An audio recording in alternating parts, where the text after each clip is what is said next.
I'm Dave Baker. It's October 1st. Here is a look at news making headlines today. Our Lady of Lourdes can keep its vaccine mandate, at least for now. A judge ruling the challenge from employees is premature, but can be revisited if and when someone loses their job over the mandate. The judge pointing out that the hospital's policy does grant religious and medical exemptions. We caught up with attorney Jimmy Faircloth, who represents the Lourdes employees who filed suit.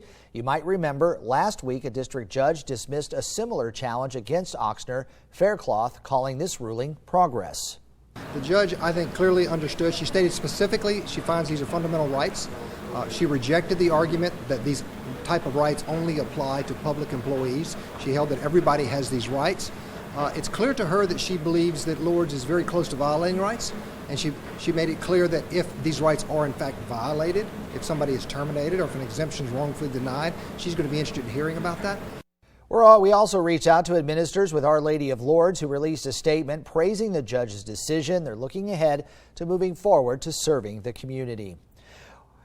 Oxner Health is also adding a fee to their insurance coverage for spouses of employees who are unvaccinated. The fee, $200 per pay period. Right now, Oxner Lafayette General is not affected because the hospital isn't yet on the Oxner Health plan.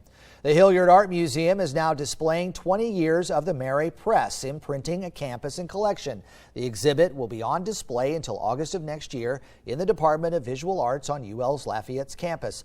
The press has been led by Professor Brian Kelly since 1999. It's a wonderful overview of contemporary printmaking from 1990 to the present, and it's a really significant part of the Hilliard Museum art collection, which is our community's collection. So this represents a significant part of our works on paper in the collection.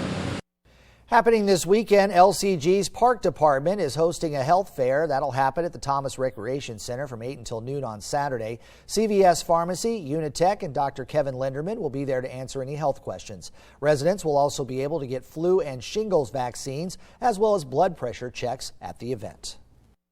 We're going to also have CVS. They're going to come out and be doing flu shots. We're going to have Acadiana Care. They're going to let you know what services they do for testing for HIV. And we have Unitech College that's going to be out coming out doing blood pressure and sugar. For the second year in a row, Abbeville's Giant Omelet celebration is canceled. The 12-foot omelet is cooked the first full weekend in November in Abbeville's Magdalen Square. It started 37 years ago with 5,000 eggs, and 1 egg is added each year. Organizers are hoping to be back next year. A 6th grader in New Iberia is celebrating her win from the Lowell Milken Center for the Unsung Heroes. Chloe Willis won Outstanding Elementary School Project on her research and documentary. The focus was her great-grandfather, Reverend Dr. T.J. Jemison. Jemison leading the Baton Rouge bus boycott in 1953. While it didn't end segregation on buses, it did allow black people to sit down. That protest later influencing Dr. Martin Luther King Jr. to hold a bus boycott in Montgomery, Alabama.